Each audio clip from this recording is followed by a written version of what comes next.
JAC board class 12 Sanskrit मासिक जांच परीक्षा माह नवंबर का पेपर झारखंड शैक्षिक अनुसंधान एवं प्रशिक्षण परिषद JCERT रांची द्वारा जारी कर दिया गया है। यह परीक्षा की तैयारी के लिए अत्यंत महत्वपूर्ण है, अतः वीडियो को अंत तक जरूर देखें। प्रिय विद्यार्थियों, झारखंड बोर्ड फर्स्ट टर्म प्रथम शाब्दिक परीक्षा कक्षा 12 Sanskrit model paper set 1 to 5 तक का व्याख्यात्मक हल से संबंधित वीडियो के प्लेलिस्ट का लिंक डिस्क्रिप्शन में दिया गया है, उसे आप देख सकते हैं। आपने वीडियो को लाइक नहीं किया तो वीडियो को लाइक करें, अगर चैनल पर नए हैं तो चैनल को सब्सक्राइब करें व घंटी को प्रेस कर ऑल नोटिफिकेशन को ऑन कर दें, जिससे आपको महत्वपूर्ण वीडियो की नोटिफिकेशन मिलती रहे। नमो नमः। मैं ब्रजेश त्रिपाठी, आप देख रहे हैं संस्कृत विमर्श यूट्यूब चैनल। आइए वीडियो को शुरू करते हैं। अधोलिखितं गद्यांशं पठित्वा प्रदत्त प्रश्नानां उत्तराणि विकल्पेभ्यः चित्वा लिखत। निम्नलिखित गद्यांश को पढ़कर दिए गए प्रश्नों के उत्तर विकल्पों से चुनकर लिखें। सर्वविध विटपीनां मध्ये स्थितः अश्वत्थ वृक्षः वदति। सब प्रकार के वृक्षों के मध्य भाग में स्थित पीपल का पेड़ बोलता है। क्या बोलता है? अद्य मानव वार्ता एव अस्माकं समालोच्य विषयः। आज मानव वार्ता ही हमारी आलोचना का विषय है। मानवनां सर्वासु सृष्टिधारासु निकृष्टतमा सृष्टि। मनुष्य नाम वाले प्राणी सारी सृष्टि परंपरा में अत्यधिक नीच सृष्टि है। मनुष्याणाम हिंसा वृत्ति तो निरवधि। मनुष्यों की हिंसा वृत्ति तो असीम है। पशु हत्या तो तेषाम आक्रीडनम। पशु की हत्या अर्थात पशुओं का वध उनका खेल है।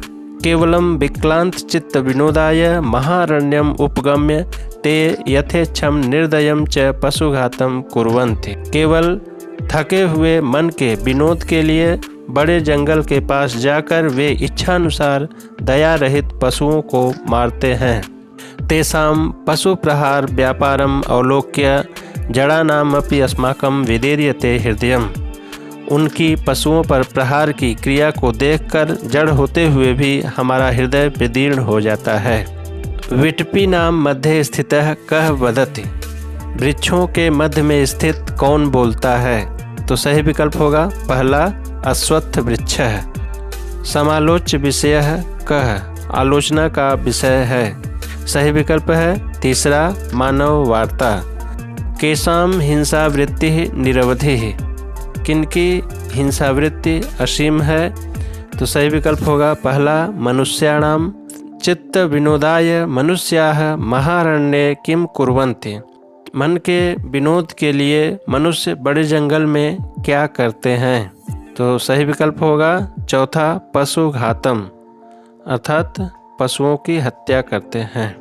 समुचित शीर्षकम चिनुत, अर्थात इसका समुचित शीर्षक चुनिए, क्योंकि इस गद्यांश में मनुष्यों की निर्दयता के विषय में बताया गया है, अतः इसका सही शीर्षक होगा दूसरा विकल्प मनुष्याणाम निर्दयता।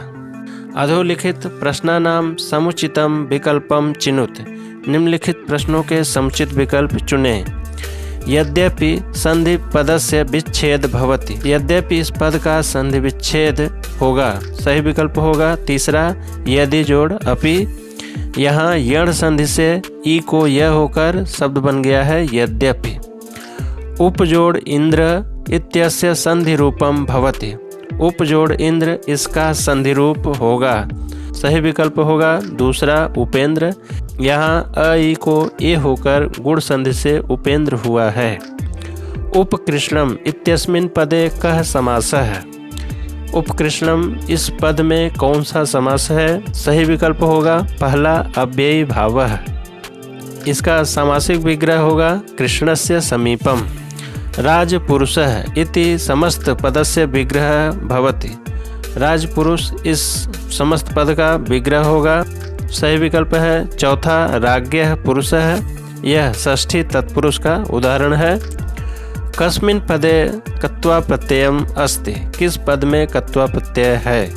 तो सही विकल्प है दूसरा पठित्वा, क्योंकि कत्वा प्रत्ययांत शब्दों में त्वा शेष रहता है।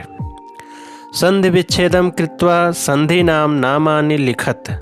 संधि विच्छेद करते हुए संधि के नाम लिखें। पवनः इसका संधि विच्छेद होगा पो जोड़ अनः।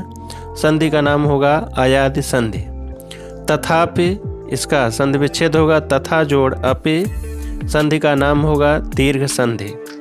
रमेशः का संधि विच्छेद होगा रमा जोड़ ईशः, संधि का नाम होगा गुण संधि।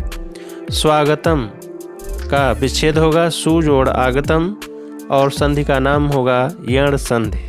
अधोलिखित प्रश्नानाम उत्तरम लिखत, निम्नलिखित प्रश्नों के उत्तर लिखिए। ईशावास्योपनिषद कस्याः संहितायाः भागः, ईशावास्योपनिषद किस संहिता का भाग है? उत्तर होगा ईशावास्योपनिषद यजुर्वेदस्य माध्यन्दिन काण्व संहितयोः भागः, अर्थात ईशावास्योपनिषद यजुर्वेद के माध्यन्दिन व काण्व संहिता का भाग है। उत्तर रामचरितम इति नाटकस्य रचयिता कः, उत्तर रामचरितम इस नाटक के रचयिता कौन है? उत्तर रामचरितम नाटकस्य रचयिता भवभूतिः अस्ति, अर्थात उत्तर रामचरितम नाटक के रचयिता भवभूति हैं। अधोलिखित मंत्रस्य अन्वयम लिखत। असूर्यानां ते लोका अंधेन तमसावृताः तांस्ते प्रत्यभिगच्छन्ति ये के च आत्महनो जनाः। इसका अन्वय हो जाएगा असूर्याः नाम ते लोकाः अंधेन तमसा आवृताः प्रेत्य तान् ते अभिगच्छन्ति ये के च आत्महनः जनाः। इसका हिंदी अर्थ अगर देखें तो हो जाएगा असुरों या अज्ञानियों के प्रसिद्ध वे लोग अज्ञान रूपी अंधकार से ढके हुए हैं, जो लोग अपने आत्मा का पतन करते हैं अर्थात आत्मघाती हैं, वे मरकर असुर लोक में ही जाते हैं। अगला 5वां प्रश्न। अधोलिखितम प्रश्नानाम उत्तरम लिखत, निम्नलिखित प्रश्नों के उत्तर लिखिए। विद्यामृतम अश्नुते इति पाठस्य सारांश हिंदी भाषायां लिखत, विद्यामृतम अश्नुते इस पाठ का सारांश हिंदी में लिखें। विद्यामृतम अश्नुते यह पाठ ईशावास्योपनिषद से संकलित है। इस पाठ के पहले 2 मंत्रों में ईश्वर की सर्वत्र विद्यमानता को दर्शाते हुए कर्तव्य भावना से कर्म करने एवं त्याग पूर्वक संसार के पदार्थों का उपभोग एवं संरक्षण करने का निर्देश है। आत्मस्वरूप ईश्वर की व्यापकता को जो लोग स्वीकार नहीं करते उनके अज्ञान को तृतीय मंत्र में दर्शाया गया है। चतुर्थ मंत्र में चैतन्य स्वरूप स्वयं प्रकाश एवं विभु सर्वव्यापक आत्म तत्व का निरूपण है। पंचम एवं षष्ठ मंत्रों में अविद्या अर्थात व्यवहारिक ज्ञान एवं विद्या अर्थात आध्यात्मिक ज्ञान पर सूक्ष्म चिंतन निहित है। अंतिम मंत्र व्यवहारिक ज्ञान से लौकिक अभ्युदय एवं आध्यात्म ज्ञान से अमरता की प्राप्ति को बतलाता है। अधोलिखितेषु समास भेदेषु एकम स्वरूपम वर्णयत, निम्नलिखित समास भेदों में से किसी एक के स्वरूप का वर्णन कीजिए। अव्ययी भाव समास, इसका परिभाषा होगा पूर्व पदार्थ प्रधानः अव्ययी भाव समासः, अर्थात अव्ययी भाव समास में पूर्व पद की प्रधानता होती है तथा पूर्व पद अव्यय होता है। द्वितीय शब्द संज्ञा होता है, दोनों मिलकर अव्यय हो जाते हैं। अव्ययी भाव समास का शब्द नपुंसक लिंग में होता है। आइए कुछ उदाहरण देखते हैं। जैसे उपकृष्णम, इसका विग्रह हो जाएगा कृष्णस्य समीपम, हिंदी अर्थ होगा कृष्ण के पास। निर्मच्छिकम, इसका समासिक विग्रह होगा मच्छिकाणाम अभावः, इसका हिंदी अर्थ होगा मक्खियों से रहित। यथाशक्ति, विग्रह होगा शक्तिम अनतिक्रम्य, अर्थात शक्ति के अनुसार। प्रत्येकम, एकम एकम प्रति, अर्थात प्रत्येक अर्थ में। वीडियो अच्छा लगा तो चैनल को लाइक करें, सब्सक्राइब करें, बेल आइकन को जरूर प्रेस कर दें। शुभम भूयात्, पुनर्मिलामः। धन्यवाद।